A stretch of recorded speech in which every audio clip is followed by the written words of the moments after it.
Hello, in this video I'm gonna show you how to hide caller ID on your Google Pixel 10 Pro.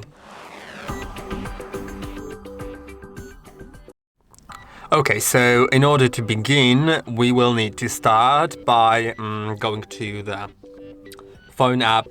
Then you'll need to click here and go to settings. Now you can go down until you find no, you actually don't need to go down.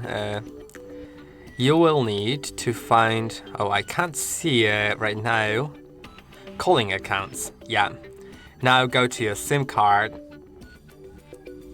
and go to additional settings.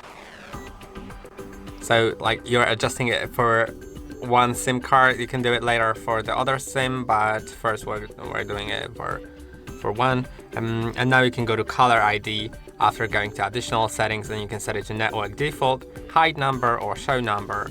When I hide it, now when I make an outgoing call,